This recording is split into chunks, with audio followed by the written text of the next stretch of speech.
नमस्कार दोस्तों, मैं हूं योगेश राणा और सवाल यह है कि योगी आदित्यनाथ के मंत्रियों में भागम भाग क्यों मची हुई है, इसके पीछे की सबसे बड़ी वजह क्या है। यह एक गंभीर सवाल है। यह सवाल इसलिए और अधिक गंभीर हो जाता है क्योंकि आज भाजपा का वोटर भारतीय जनता पार्टी और संघ का एक बड़ा वर्ग यह चर्चा करता रहता है कि आने वाले समय में योगी आदित्यनाथ ही नरेंद्र मोदी की विरासत को संभालेंगे। लेकिन आप गौर कीजिए, नरेंद्र मोदी ने 8 साल में 2 तस्वीरें खींची है जिनमें कोई दाग नहीं है। एक बेहद कठोर प्रशासक और दूसरा उनका भ्रष्टाचार रहित शासन। लेकिन आज योगी आदित्यनाथ की सत्ता में इन्हीं 2 बिंदुओं पर ढेरों सवाल उठ रहे हैं। इसीलिए मैं कह रहा हूं कि यह घटनाएं और इनसे उपजे सवाल बहुत ही महत्वपूर्ण है। इनको नजरअंदाज नहीं किया जा सकता है। योगी आदित्यनाथ को 3 कारणों से नरेंद्र मोदी के बाद सबसे बड़े चेहरे के तौर पर देखा जाता है। इस पर बात करेंगे, लेकिन पहले यह समझते हैं कि आखिर उत्तर प्रदेश की सरकार में चल क्या रहा है, जिसके कारण ढेरों खबरें और ढेरों सवाल उपज रहे हैं। योगी आदित्यनाथ के 3 मंत्री हैं। एक जल शक्ति विभाग के राज्य मंत्री दिनेश खटीक और 2 स्वास्थ्य मंत्री ब्रजेश पाठक और 3 पीडब्ल्यूडी मंत्री जितिन प्रसाद। इन तीनों को लेकर बड़ी ही उठापटक की खबरें आ रही है, बड़ी उठापटक मची हुई है। यह बात अब किसी से छिपी हुई नहीं है कि इनको लेकर किस तरह की खबरें आ रही है। बात सबसे पहले दिनेश से शुरू करते हैं और उन्होंने तो इस्तीफा तक दे दिया है और सीधे अमित शाह को एक चिट्ठी लिखी है। अमित शाह को लिखी चिट्ठी की शुरुआत में उन्होंने बड़े गंभीर आरोप लगाए हैं। उन्होंने कहा है कि उन्हें दलित होने की वजह से सरकार में सम्मान नहीं मिलता, अधिकारी उनकी बात नहीं सुनते हैं। मीडिया में आई इस चिट्ठी के मध्य और अंत में दिनेश खटीक ने बहुत ही गंभीर आरोप लगाए हैं। उन्होंने साफ साफ लिखा है कि जल शक्ति विभाग में किए गए तबादलों में भ्रष्टाचार हुआ है, तबादलों के लिए धन वसूली की गई है। और उन्होंने यह भी लिखा है कि नमामि गंगे योजना के अंदर भी बहुत बड़ा भ्रष्टाचार फैला हुआ है। गौर कीजिए, नमामि गंगे प्रधानमंत्री नरेंद्र मोदी की बेहद ही महत्वाकांक्षी परियोजना है। मीडिया में आई इस चिट्ठी के अंत में उन्होंने लिखा है, इन्हीं सब बातों से आहत होकर मैं अपने पद से त्यागपत्र दे रहा हूं। यह उनकी लिखी चिट्ठी में लिखी गई बातें हैं और इसमें एक बात की ओर ध्यान दिया जाना जरूरी है और वो यह है कि उन्होंने कई बार दलित शब्द का उल्लेख किया है। उन्होंने यह लिखा है कि भाजपा दलित समाज और पिछड़ों को सम्मान देने के लिए प्रयास कर रही है, लेकिन उत्तर प्रदेश सरकार के अधिकारी दलितों का अपमान कर रहे हैं। वैसे इन सब बातों के साथ साथ एक बात और समझनी चाहिए, दिनेश खटीक राज्य मंत्री है और आमतौर पर राज्य मंत्री को विभाग में कुछ कामकाज का आवंटन किया जाता है, लेकिन यह पूरी तरीके से कैबिनेट मंत्री के विवेक पर निर्भर करता है कि वो विभाग से संबंध राज्य मंत्री को क्या क्या काम देते हैं।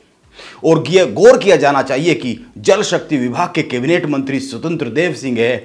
इसके साथ साथ स्वतंत्र देव सिंह पर भारतीय जनता पार्टी के प्रदेश अध्यक्ष के भी प्रभार है।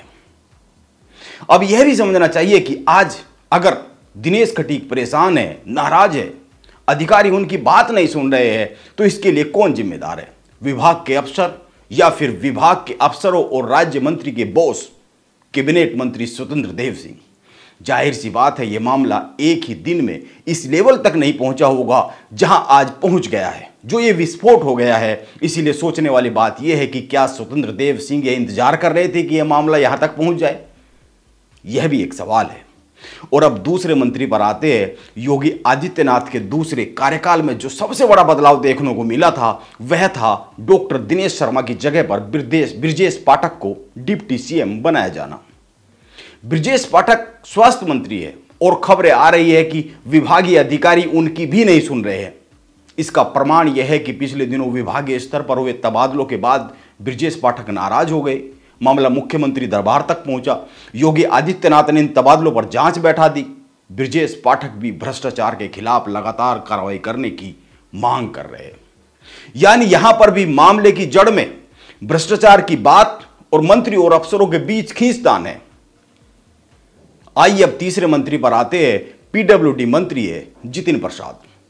चुनाव से ठीक पहले कांग्रेस छोड़ बीजेपी में आए जितिन प्रसाद को योगी सरकार के दूसरे कार्यकाल में लोक निर्माण विभाग का जिम्मा सौंपा गया। यह बहुत ही महत्वपूर्ण मंत्रालय होता है उनके विभाग में तबादले हुए और इन तबादलों पर जांच बैठा दी गई। यह जांच मुख्यमंत्री ने खुद बैठाई। जितिन प्रसाद के ओएसडी अनिल कुमार पांडे पर गाज गिर गई। इस तरह से यहां पर भी मामले की जड़ में भ्रष्टाचार की बातें हैं। अब तीनों मामलों के बहुत ज्यादा विस्तार में नहीं जाते हैं, क्योंकि कई सारे अफसरों के भी नाम है, खबरें बहुत सारी है और कई सारे तबादलों पर भी सवाल उठ रहे हैं।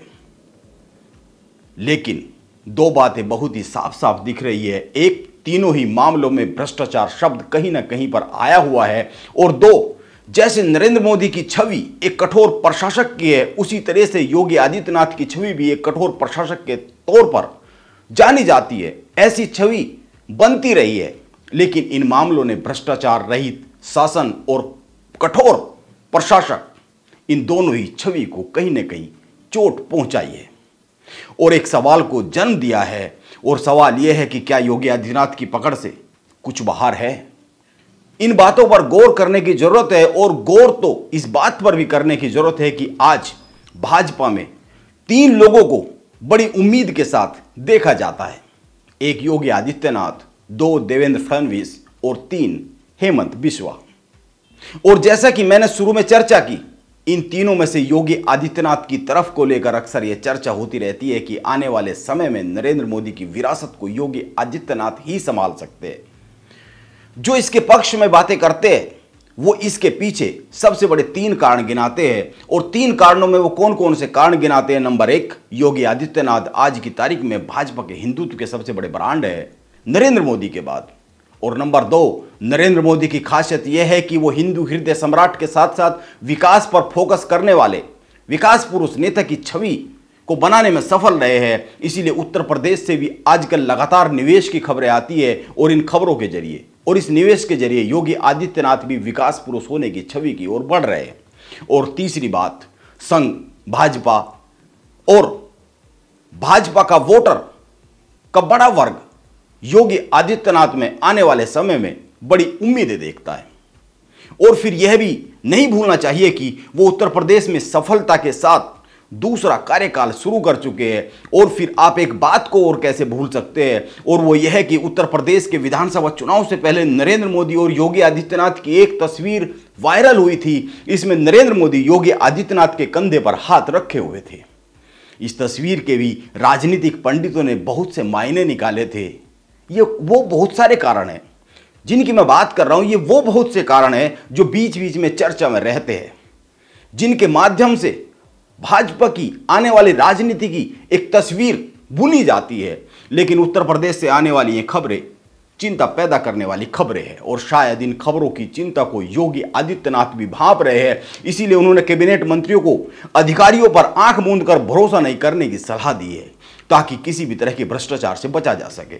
इसके साथ ही उन्होंने सरकारी अधिकारियों को चेतावनी भी दी है कि प्रदेश में भ्रष्टाचार और अनियमितता करने वालों को बख्शा नहीं जाएगा। इससे साबित होता है कि योगी आदित्यनाथ इन घटनाओं और खबरों से चिंतित है और जीरो टॉलरेंस के अपनी सरकार के मूल मंत्र को साकार करने की दिशा में कड़े कदम उठाते हुए दिख रहे हैं। लेकिन अंत में एक बात की ओर ध्यान दिया जाना चाहिए, और वो यह है कि दिनेश घटी की जो चिट्ठी मीडिया में आई है वो उन्होंने अमित शाह को लिखी है। और दूसरी बात, जितिन प्रसाद भी अमित शाह से मिलने पहुंचे हुए हैं, यानी पहुंच गए हैं, यानी बात हाईकमान तक पहुंची हुई है और हाईकमान की निगरानी में है। इसीलिए इस पर भी गौर किए जाने की जरूरत है। क्या योगी आदित्यनाथ इन मामलों से उपजी हलचल को थाम पाएंगे या फिर यह अभी और आगे बढ़ेगी? यह एक सवाल है। और इससे भी बड़ा एक सवाल है, क्या इन घटनाओं से योगी आदित्यनाथ की छवि को कोई नुकसान पहुंचेगा या फिर वो एक बार फिर इन सब बातों को पीछे धकेलते हुए तेजी से आगे बढ़ जाएंगे? यह भी एक सवाल है। आप अपनी राय जरूर दें। नमस्कार, आप बने रहे मेरे साथ।